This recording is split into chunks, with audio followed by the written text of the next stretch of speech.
Okay. Hello, good evening to one and all. Good evening, sir. My name is Harikrishnan TK. I am actually from Cochin University of Science and Technology. I am currently working as assistant professor in Cochin University of Science and Technology, Kuttanad Pulingun campus. Okay. I am a mechanical graduate as well as I am pursuing my PhD over there. Okay. So the basic subject what I am going to teach you today is based on thermodynamics.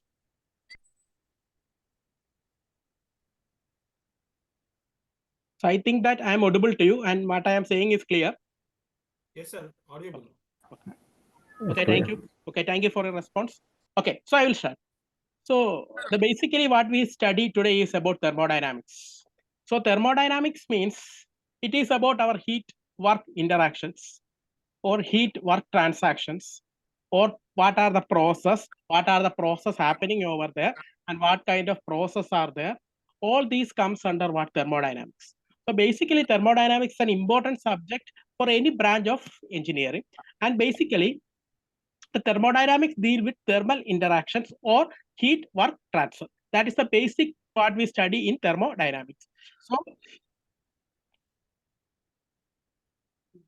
So this is our basic PPT in which what is thermodynamics. Okay. So as the as it's explained over there, the science of energy that concerned with the ways in which energy is stored in the body. So that is what. So there you can see the science. So here you may see a turbine is there, a condenser is there, a pump is there, a boiler is there. So what happens over here? Here there is a work heat interaction over here.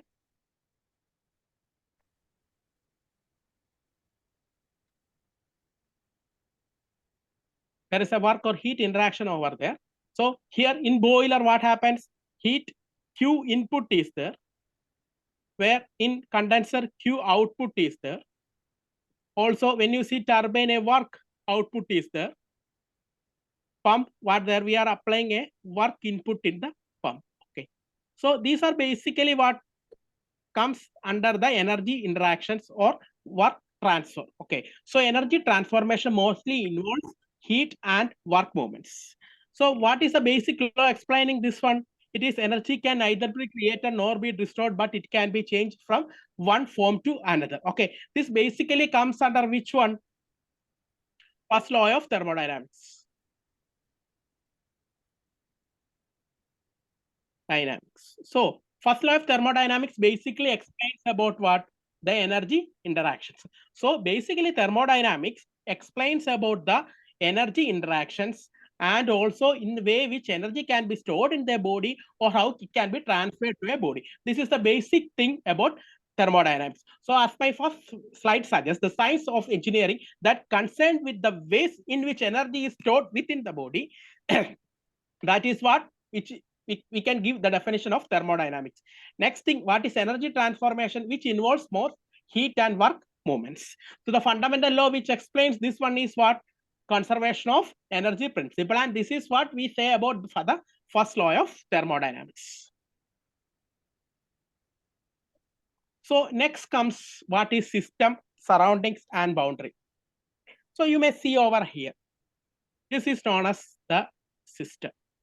System means we are arbitrarily choosing an area of study that is known as system. Okay. So the outside part is known as, or the this area is known as its boundary, and Out of the boundary, the part is known as surroundings. Outside the boundary, it is known as surroundings. Okay. So this is known as system, boundary, and surroundings. So where we are studying our thermodynamic property or the space chosen for our study is known as the system. You can see the quantity of matter or a region in a space chosen for study is known as the system, and the surrounding is the mass, and the region outside the system is known as its surroundings. And when we are having a real or imaginary surface that separates the system from its surroundings, that is known as its boundary. Okay, these are the basic thing what we have.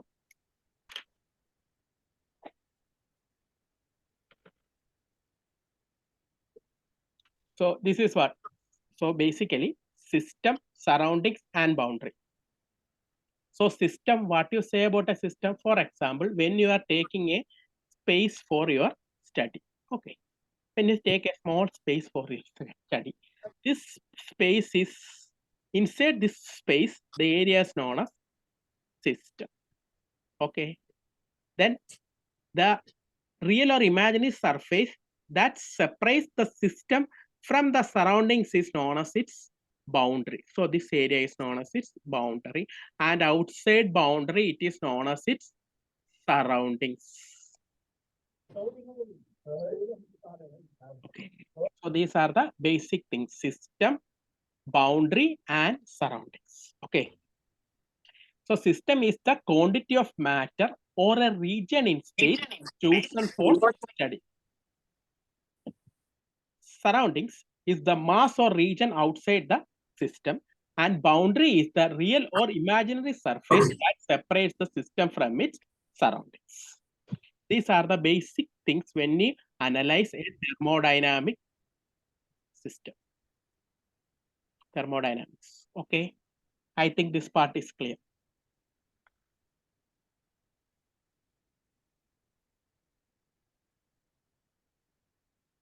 Next is what we are going to study about types of system. In that, first one is known as isolated system. Isolated system. Okay. So isolated system means there is neither transfer of mass or energy across the boundary. For example, when we are having a thermal flask, for example, what we use thermal flask, we will pour hot water in the flask and we will close it and we will keep it. So what is specialty of that thermal flask? It will almost keep that temperature of that water almost at that temperature itself. So this is an approximate example of an isolated system. We cannot say thermal flux is an isolated system, but it is an imaginary isolated system is an imaginary system. That is what? That means neither mass nor energy cross the boundary. That type of system is known as isolated system.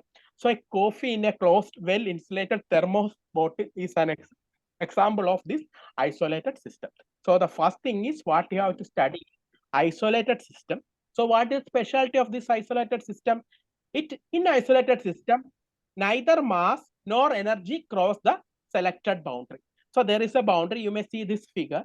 This is the isolated system, and there is a boundary. So neither mass or energy will cross this system. Okay. So this type is known as isolated system. Okay. So neither mass, neither energy cross the system. This type of system is known as isolated system. So thermos flask is an example. Okay, it's an approximate example, but it's an example for this system. Okay. So isolated system means neither mass nor energy cross the selected boundary.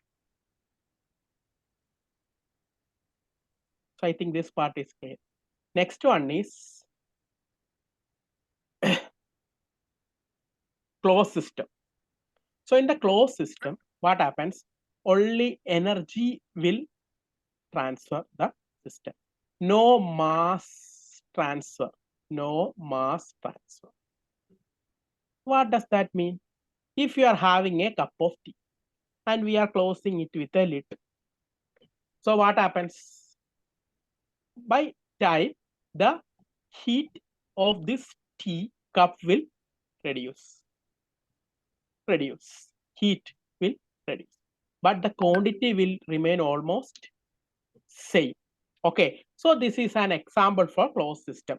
Only energy can cross the selected boundary. That type of system is known as closed system.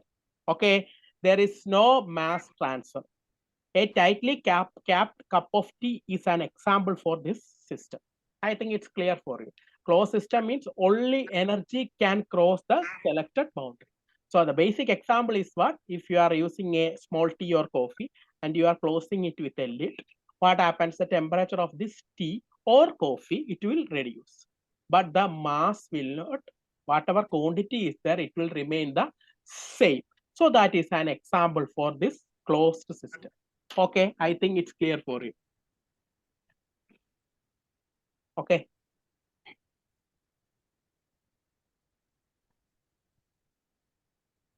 Next is an open system.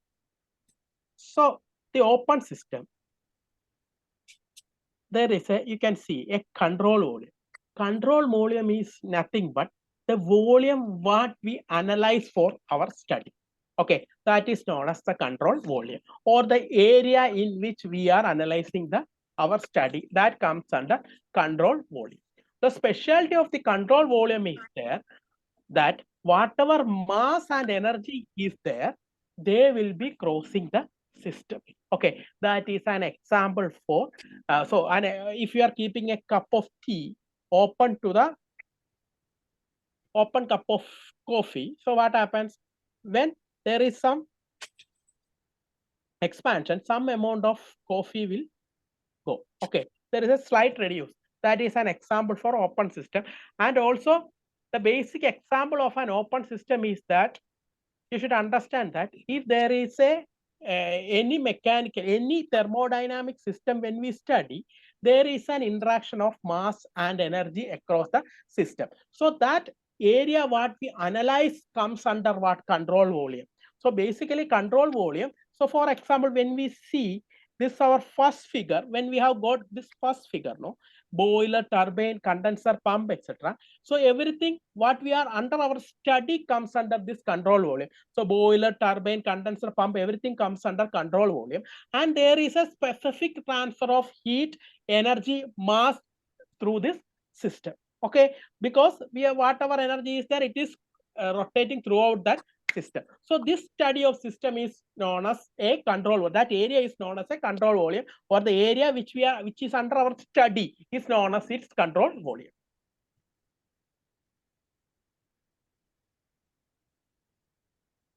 So this is our control volume, and you can see here what happens. Mass and energy interactions are there. That means mass will go, energy also will be going outside. Similarly, there will be mass interactions inside, also energy interactions inside. So this type of system is known as open system. In open system, there is both mass as well as energy will be going out, okay, through the selected boundary. So in an open system, both mass and energy can cross the selected boundary. That is the specialty. Also, example is an open cup of coffee, or whatever thermodynamic system we are analyzing, there will be a control volume, there will be an energy interaction, there will be mass transfer as well as energy transfer when we consider about our system. Okay, I think this part is clear for you, open system.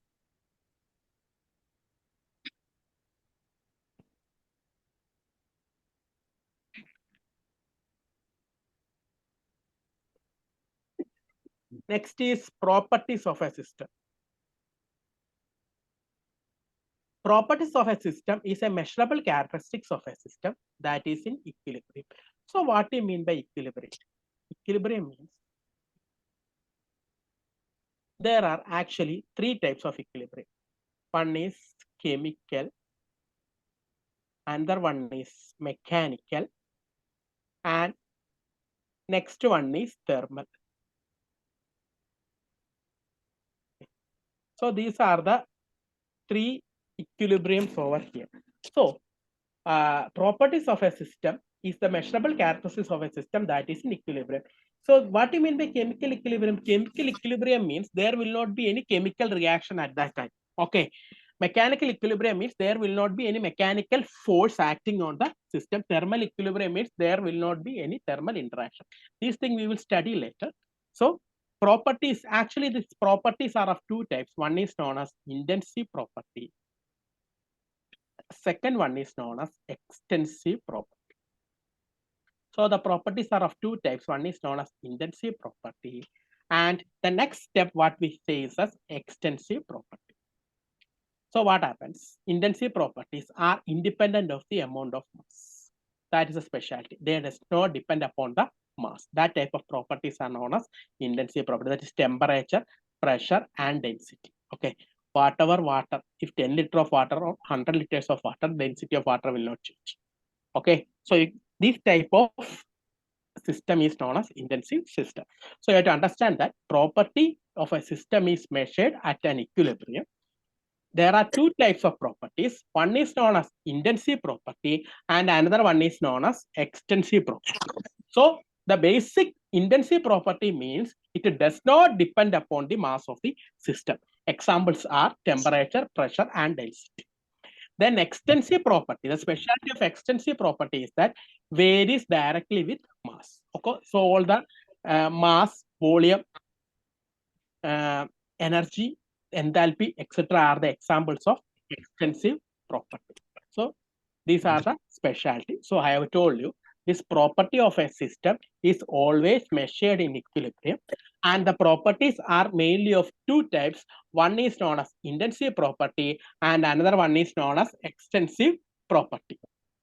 So the intensive property means it does not depend upon the mass of the system. Temperature, pressure, density are the examples of intensive system. And the extensive system, the specialty is that varies directly with mass. Examples are mass, volume, energy, enthalpy. So these are the specialty. So always remember that the property of a system is measured in equilibrium. And there are two types of properties. One is intensive property and extensive property. I think this part is clear for you. Then, next comes specific properties. So this specific property means if you are having any extensive property and we are dividing it with the mass of the system, it becomes as specific value of the property known as it becomes an intensive property. Okay. To the of my Can you please mute? Any doubt regarding this one?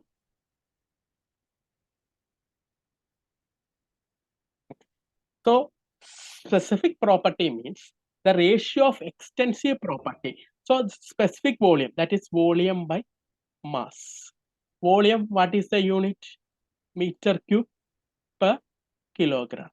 So that is a specialty. So energy by mass, it is known as total energy. It becomes what? An intensive property. Internal energy, it also becomes an intensive property because I have told you in the first line itself, if you are taking the ratio of any extensive property of a system to that mass of the system is known as its specific value, and that specific value or specific, when it comes to specific, it becomes an intensive property. Okay, for example, specific volume, total energy, internal energy, everything comes under this one, specific properties. And whatever specific properties are there, it becomes an intensive property. So whatever specific are there, it becomes an intensive property. Okay, so these are the specific properties. So I will explain once again these three properties. One is the properties can be actually classified into two types, intensive and extensive properties. The intensive properties are those properties which does not depend upon the amount of the mass. I have told you the example, temperature, pressure, density, etc. And also extensive properties are what varies directly with mass. Mass, volume, energy, enthalpy all comes under this extensive property. And when we have this specific properties, that means extensive property of a system to that of mass of the system, extensive property of a system to that of mass of the system, and we divide any extensive property divided by its mass, it gets its specific value, and that is an intensive property. You have to remember that if anything is divided by its mass, it becomes a intensive property. Okay, I think this part is clear for you. Okay, so specific volume, total energy, internal energy are the examples of this specific properties.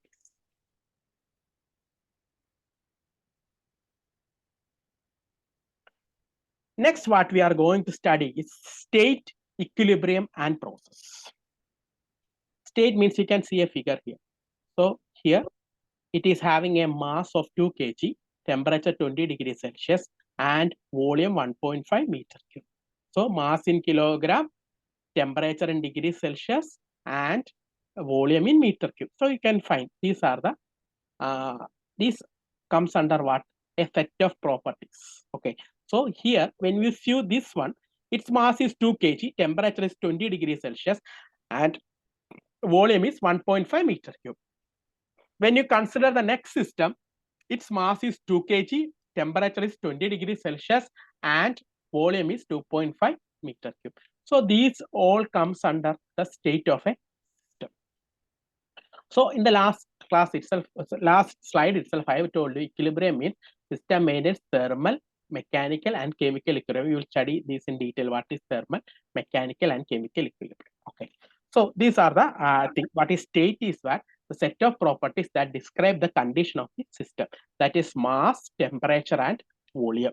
So mass is 2 kg, temperature is 20 degrees Celsius, and volume is 1.5 meter cube. Specifies the condition of system 1. When it consider the system 2, what are the condition? Mass is 2 kg, temperature is 20 degrees Celsius, and velocity, volume is 2.5 meter cube. So these are the specialty. Okay, so state is a set of properties that describes the condition of the system. For example, mass, temperature, volume, etc. So thermodynamic equilibrium means system that maintains thermal, mechanical, and chemical equilibrium. If these three equilibriums are maintained, only we can say a system is in thermodynamic equilibrium. If it maintains all the thermal, mechanical, and chemical equilibrium, then only we can say the system is in thermodynamic equilibrium. Okay. Sorry. So thermodynamic equilibrium means system that maintains thermal, mechanical, and chemical equilibrium. So we will move to next slide.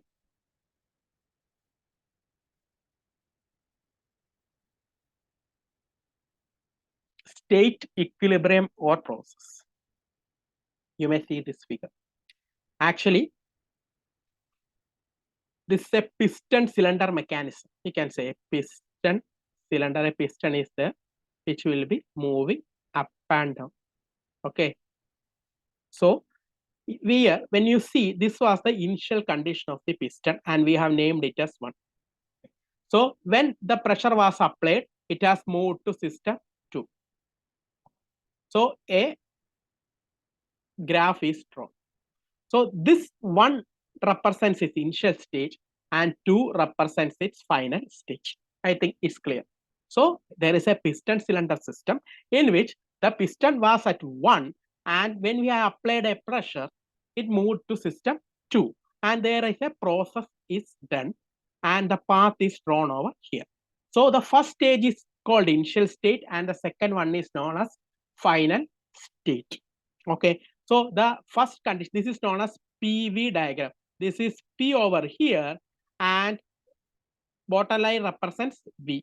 P is pressure and V is volume. So this is the condition V1. You may see this is the condition V1. And when we applied the pressure, this condition reaches to V2.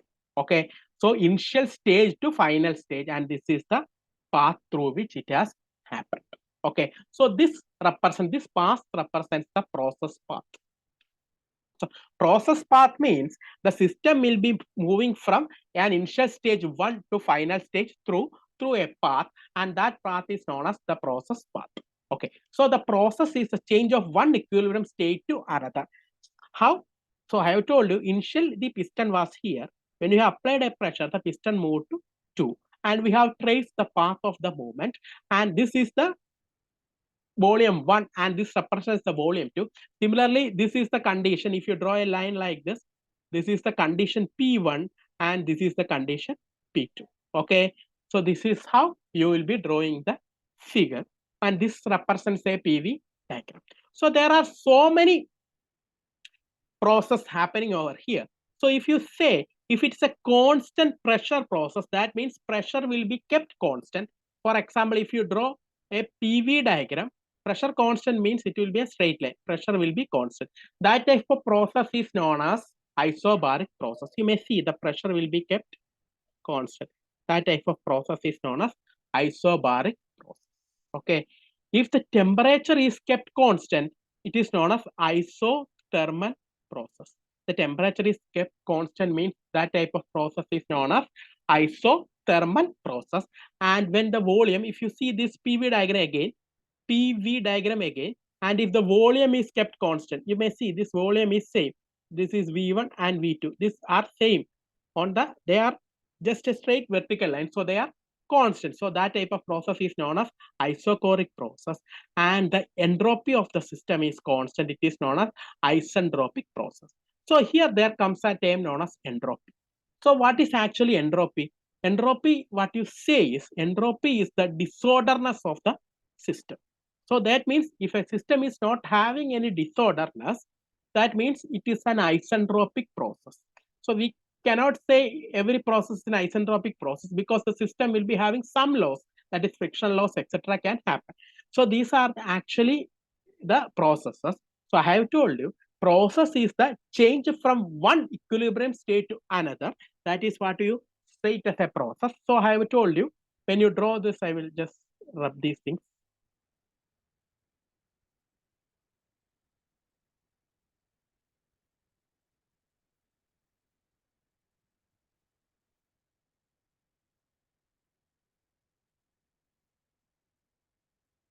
So when you see this, when you draw this PV diagram over here, so this is the initial stage 1, and this is the final stage 2, and this is known as a process path. Okay, so 1 is the initial state and 2 is the final state. So according to this, the process can be classified as isobaric process, which is known as constant pressure process. Your property held constant here, it is pressure. Then isothermal means the property held constant is temperature. Isochoric means the property held constant is volume, and isentropic process means the property held constant is entropy. So these are the basic things about state, equilibrium, and process. So process is the change from one equilibrium state to another. If you apply any force to the system, that happens, it will change its state from one stage to another. And we can trace this path in a PV diagram. And on the basis of this path, that path is known as its process path. And also, basically, on the basis of the constant held property, the process can be classified into isobaric, isothermal, isochoric, and isentropic. Isobaric means it's a constant pressure process. Isothermal means it's a constant temperature process. Isochoric means it's a constant volume process. And isentropic means it's a constant entropy process. Entropy is the disorderness of a system. Then types of thermodynamic process. Next is cyclic process. For example, I will be drawing a PV diagram over here. PV diagram over here. Okay.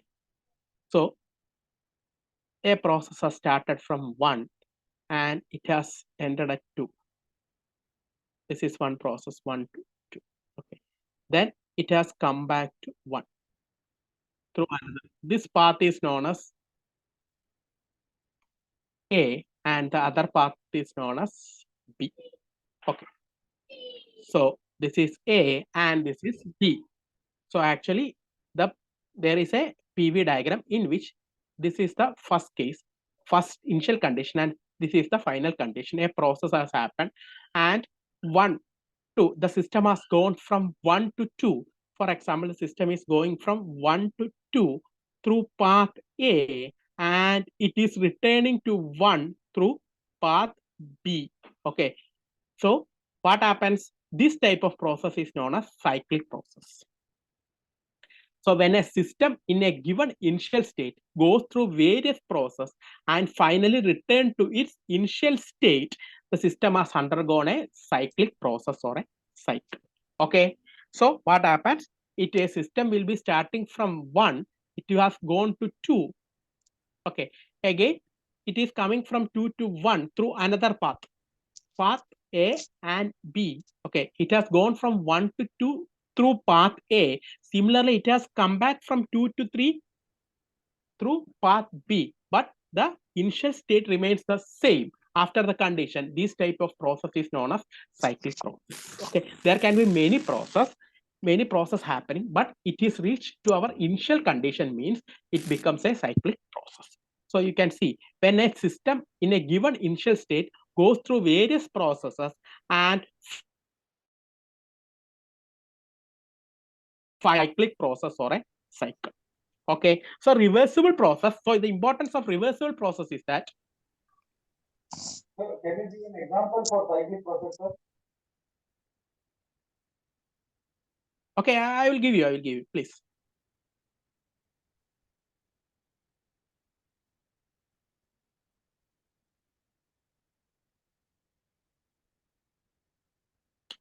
Actually, hold the what do you mean by what the basic cycle which is happening or that refrigeration, air conditioning system, everything at last the initial condition will be reached. That is a cyclic process. Okay, boiler, everything is a closed cycle. Boiler process is a cyclic process because its final and initial condition will be reached and again it will be going back. Okay, if it's a closed cycle process. If an open cycle process, we cannot say. If it's an open cycle system, we cannot say it's a cyclic process, but the closed system processes are cyclic process because it will be reaching its initial condition every time and it will be going back. Like a refrigeration cycle is an example. Okay, thank you. Okay. But if it's an open cycle, we cannot say because it is open to atmosphere.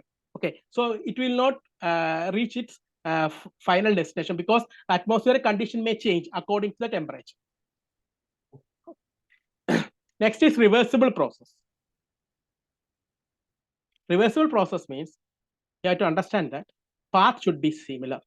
If you are going from 1 to 2 through this path, reversible means it has to come back through the same path.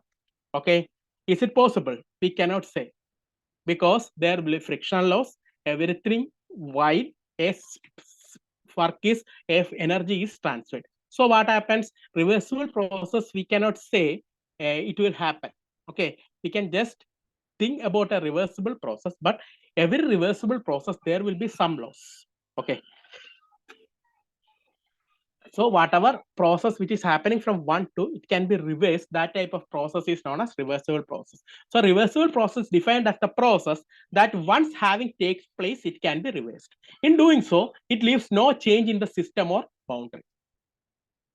Next is irreversible process. So what happens? Most of the systems, most of the processes, what is happening over here, it comes under reversible process because there are frictional losses and also there will be losses due to atmospheric condition, etc. So there will be some losses, irreversible loss. So whatever process what we are saying over here comes under irreversible process. So actually types of thermodynamic process is cyclic process, reversible process, and irreversible process.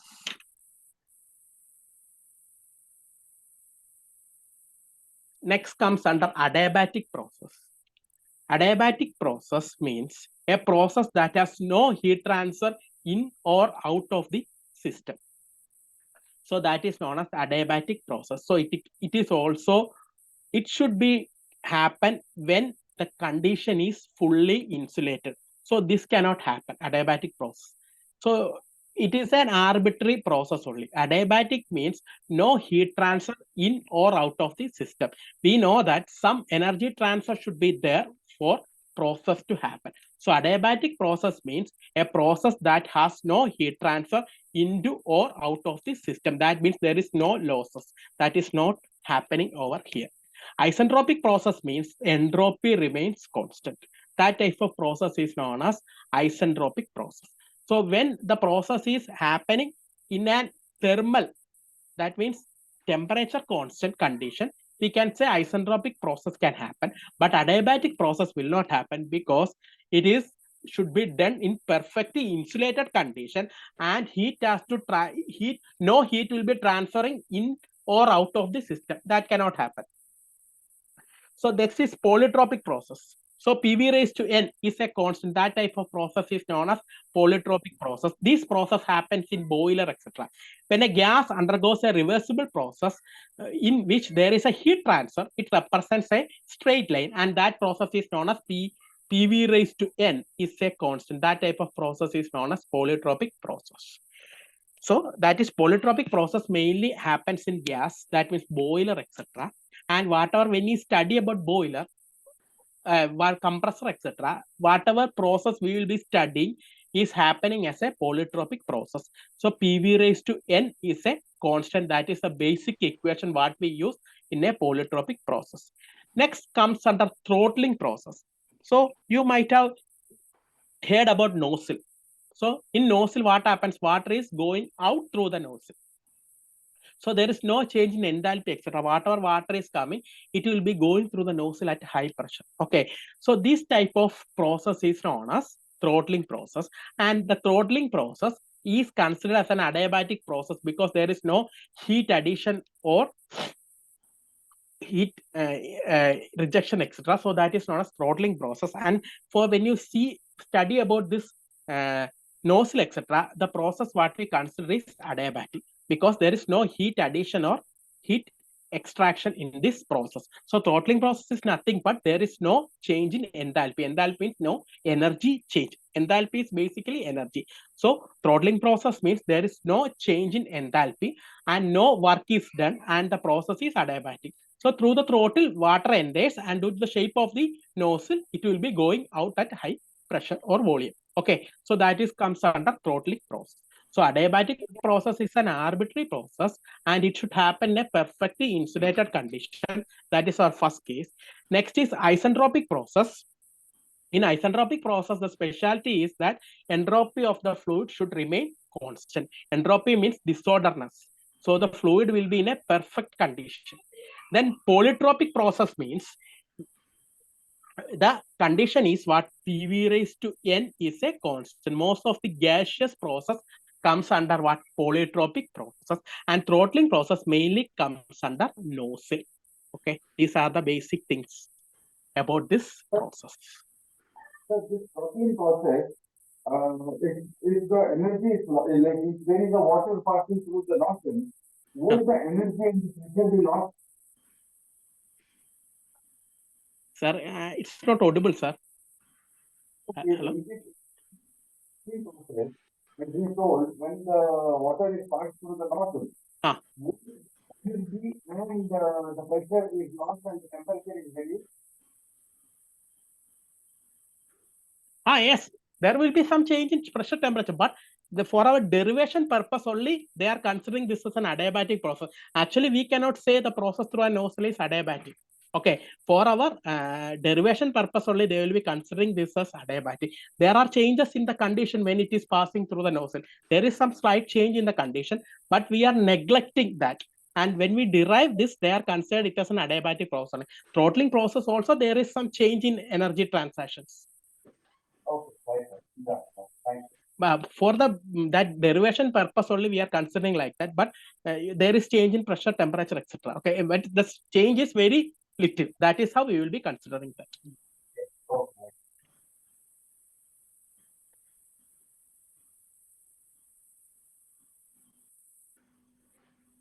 Next is process.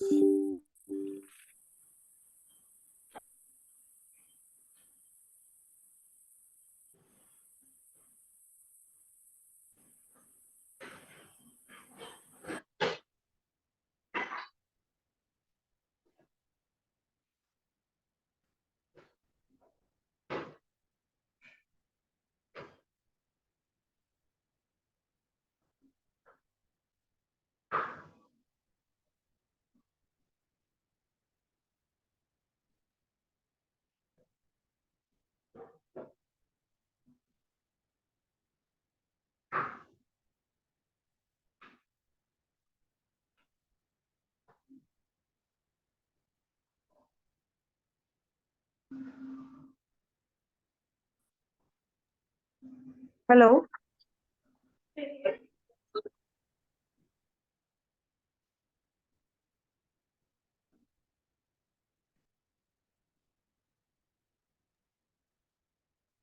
Hello.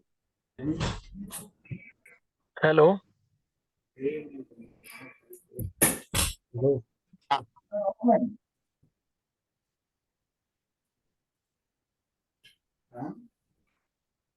Hello, ma'am. What happened? 1 minute. 1 minute. Please wait for 1 minute. Okay. Okay. Am I audible? Okay.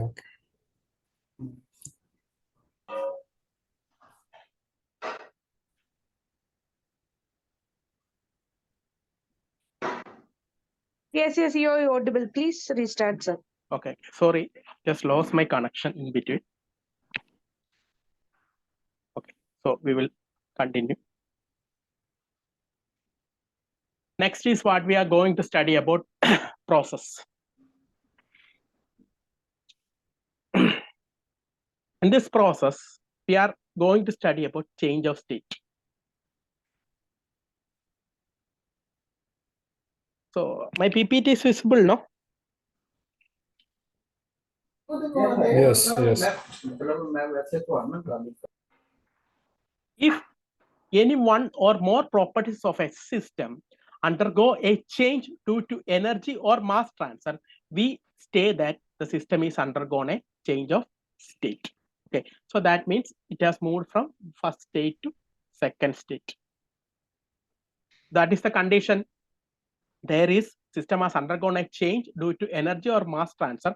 We say that the system has gone through change of state. And the successive change of state system due to energy and mass transfer defined by a definite path is known as its process. Okay, so if you are going from, I have told you PV diagram. So it going from 1 to 2. Okay, so this is known as its process. Okay, it has gone from 1 to 2 and it has happened in, it has done a process. Okay, then that curve what we join is known as, we have already studied that curve what we join is known as its process. This curve is known as its process path. It can be curve, straight line, everything. It depends upon that process, and that line is known as its process path.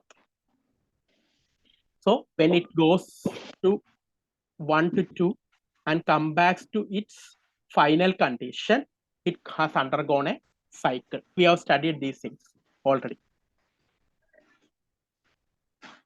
Next is thermodynamic equilibrium. In the last part itself, we have studied about thermodynamic equilibrium. So a system is said to be thermodynamic equilibrium, which is incapable of any spontaneous change in its macroscopic property. Macroscopic property means what? Actually, this thermodynamics can be divided into two types. One is macro and another one is micro. Okay. So macro means whatever properties we can identify, that comes under macroscopic. Microscopic means when we are studying this in the small molecular level, and that means very, very small level, that comes under micro. So we are analyzing macroscopic properties, that is pressure, volume, temperature, etc. comes under what? Macroscopic properties.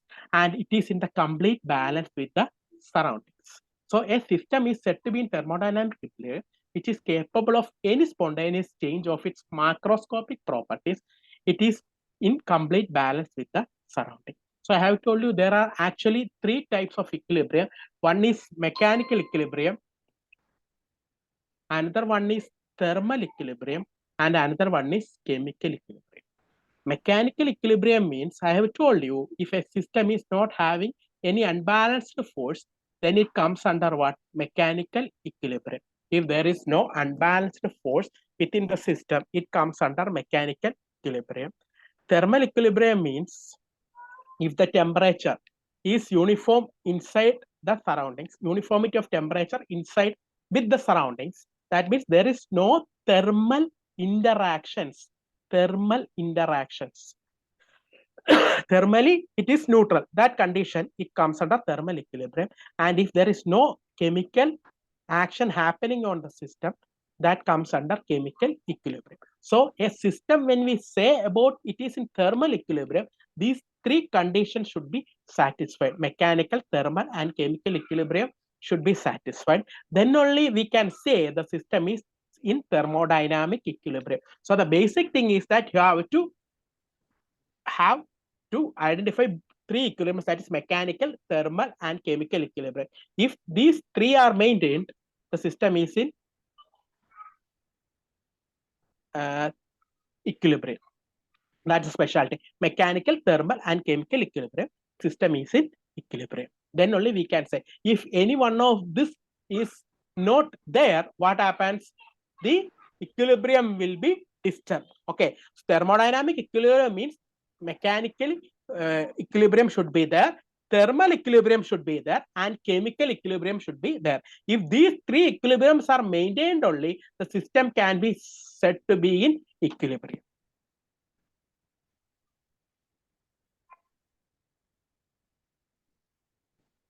Actually, next thing what you have to study is point and path function.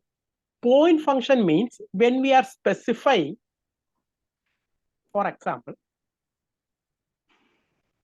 if you are having a PV diagram, and this is the thing, this is the line, and this is the condition 1, and this is the condition 2. At this condition 1, we have a volume value 2 meter cube per 2 meter cube, and a pressure, we can say 1 bar, for example. We are saying like that. So what are this? These are known as point function, because we can specify this at a point. That type of conditions are known as point function. When the two coordinates are located on the graph, they define a point, and these two properties on the graph define state. The properties pressure, temperature, volume, etc. are what? Point function, because they can be represented at a point. Okay, that type of functions are known as point functions. When they are been represented as a point, that type of functions are known as point functions. Okay. For example, if it cannot be located at the point, that type of conditions are known as path functions. Okay. For example, if you are having a condition like this area under the curve will analyze this work or heat. Okay, so this is not a point function. It is represented by area under that curve. Okay, so that comes under path function. So these are known as inexact differential. Okay, path functions are inexact differentials. So point function means the functions which can be represented at that point by a point. That means pressure, volume, temperature, because we know the values and we can plot in a graph that values directly. That is known as point function. But path function, what is specialty? It will be area under that curve only. We can analyze that function. That is known as path function. Okay, these are about these things, functions, etc. Now we will be moving to the basics of thermodynamics. So first, what you have to study is 0th law of thermodynamics. I think whatever I have told till now, it's clear for you. Next is 0th law of thermodynamics, and this is the first law what we are going to study about thermodynamics. 0th law of thermodynamics means most of the people have gone to hospitals. You know, everybody, we all have visited the hospital, and what they do, they use thermometer for measuring our temperature. So the basics of temperature measurement was given by 0th law of thermodynamics. So actually, what does that mean? Means if A and B are in thermal equilibrium, also if A and C are in thermal equilibrium, then B and C will be in thermal equilibrium with each other. That is the basic thing what we are saying. That means if A, B, and C systems are there, A and B are in thermal equilibrium, B and C are in thermal equilibrium, then A and C will be also in thermal equilibrium. Okay, this is the basic measurement, basic principle what they use for the measurement of temperature. Measurement of temperature. Okay, so the 0th law is the basics for measurement of temperature. So 0th law explains that if A and B are in thermal equilibrium, Similarly, B and C are in thermal equilibrium, then A and C will be in thermal equilibrium, and this is the basic principle used for measurement of temperature. Okay, so this is what explains the 0th law of thermodynamics. Then when we go through the thermodynamics, the most important thing is heat and work. So next thing what we are going to study is heat. So heat is a form of energy which transfer without transfer of mass. Without any mass transfer, heat can be transferred. So I have told you, if you keep a cup of tea closed in a room, what happens? Through the surface, heat can go out. So there will not be any change in mass. So heat is a form of energy which transfer without the transfer of mass from one body to another. Okay, from higher temperature, lower temperature. If there is a temperature difference, heat will flow. That is the basic thing we know. If there is a temperature difference, the heat will flow. So you have to unit of heat is joule, and it is represented by Q in thermodynamics. So heat addition into a system is always taken as positive, and heat rejection to the system is negative. Okay, it is a path function. You have to understand that it is a path function. It is not a point function. Heat is a path function, and it is an extensive property. Does not depend upon but extensive depend upon the mass of the system. Intensive property does not depend upon the mass of the system. Extensive property depends upon the mass of the system. So heat is a form of energy which can transfer with or without the transfer of mass. So it is represented by joule, and abbreviation is Q. Heat addition into system is taken as positive, and heat rejection to the system is taken as negative, and it is an extensive property and a path function. Okay. Next is work. Work is what? You have to understand that it is a transition form of energy which is observed when it crosses the boundary of the system without the transfer of mass. Work means what happens? There will be it will cross the boundary. For example, if there is a piston cylinder, if it is doing the work, what happens? If there is a system connected to this, it may rotate. Okay, so there is a work done. Okay, so that is a specialty. Analogous to heat, work is also a transient form of energy which is observed when it crosses the boundary of the system without the transfer of mass. Okay, mass will not be transferred, but it crosses the boundary. That means some work will be done. Work we can, likewise, heat transfer is there. Work we can also identify. Some work is, that means if you are having, you see, this is a, for example, this is a piston cylinder. Okay, if you are applying a force, it will move here. This was the condition 1, and this is the condition 2. The work done here is known as what? Displacement work. Okay, so we can know that displacement work is done. Okay, so this is the, a small work is done, and that is known as its displacement work. Okay, I think it's clear, work and heat.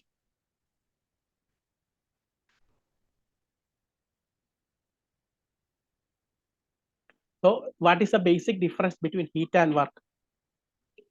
Heat can only transfer when there is a temperature difference, but it is not the case for work.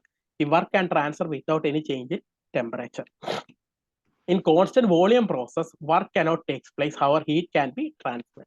Constant volume means volume will not be changing. So work, if there is a work done, what happens? For example, I have told you last example itself. So this is a piston cylinder, and this is volume 1. When it compresses, it becomes volume 2. There is change in volume. Okay, work is done. So if there is no change in volume, work cannot be done. When work is done, there will be a change in volume. You should understand that. If there is a change in volume, what happens? The work will be done. Okay, without, if it's a constant volume process, we cannot do work. So in a work transfer means there will be some lowering or raising or something, some effect will be there. But heat transfer, we cannot observe that effect. Okay. For example, if you are doing some work, what happens if you are, you say here piston is moving from condition 1 to condition 2. So there is some movement over here. Okay. We can, so there is a lowering or raising up of anything when a work is done, but it is not in the case of heat. Heat effect can be transferred without any observation, but work, if a work is done, there will be some sole effect in raising or lowering the weight. Okay, that is the basic difference between heat and work. Okay, then we will move to first law of thermodynamics, which we have started in our class. We have started with this, what I mean by first law of thermodynamics. Basically, first law of thermodynamics, what it is about energy. Energy means energy can neither be created nor be destroyed, but it can be converted from one form to another. So this is the basic of first law of thermodynamics. Conservation of energy, that is what we say about first law of thermodynamics. So integral, so when you say about the derivation, integral delta Q minus delta W is equal to 0. That means the sole effect is 0. Whatever Q and whatever work is done, the net effect will be 0. That is what energy can either be created nor be destroyed, but it can be changed from one form to another. That means whatever some energy is given, it will be transferred to some other energy, and the work will be, it will be in the form of work, but the net effect will be 0. That is what first law of thermodynamics says. Okay, energy can either be created nor be destroyed, but it will be converted from one form to another. This is what the first law of thermodynamics. So first law of thermodynamics applied to closed system, cyclic process. If a closed system undergoes through a cycle, the algebraic sum of total energy transfer to its heat and work is 0. That is when it applied to cyclic process, delta integral delta Q minus delta W is equal to 0. So this is the basics of first law of thermodynamics. Okay. I think this is known as first law of thermodynamics, and there are some limitations for first law of thermodynamics. So the first limitation is that no restriction in the direction of flow of heat. It is not saying that heat is flowing in which direction. The first law established definite relation between heat absorbed and work performed by the system. That means the first thing is that no restriction on the direction of flow of heat. It established the relation between what heat absorbed and the work performed by the system. But it does not explain how this heat is flowing, whether it is flowing from cold system to hot system or from hot end to cold end. So this is not explained in the first law of thermodynamics. That is the basic disadvantage, how this heat is flowing. We know that heat should flow, heat will be always flowing from a hot body to cold body. Okay, but it does not was given, this explanation was not given in first law of thermodynamics. Okay. So one more thing is that it does not specify the feasibility of the reaction. That means when a rod is heated at the one end, if you are having a rod and we are heating at the one end, so the heat will be transferred from this to the next end. It will take a lot of time, okay, and energy to be in equilibrium. Okay, this was not explained by what? First law of thermodynamics. Okay, so also the third thing is that it is not possible to convert heat energy into equivalent amount of work. That means whatever heat energy is there, we cannot convert total heat energy into work. Some will be lost in the form of friction, etc. So these three things was not explained in the first law of thermodynamics. Okay, so these are the limitations of first law of thermodynamics. First is no restriction on the direction of flow of heat, does not specify the feasibility of the reaction, and practically it is not possible to convert the heat energy into equivalent amount of work. Okay, I think it's 9:30. Okay, so 1 hour session is almost there. Okay, I think whatever I have taught you is clear to you, no?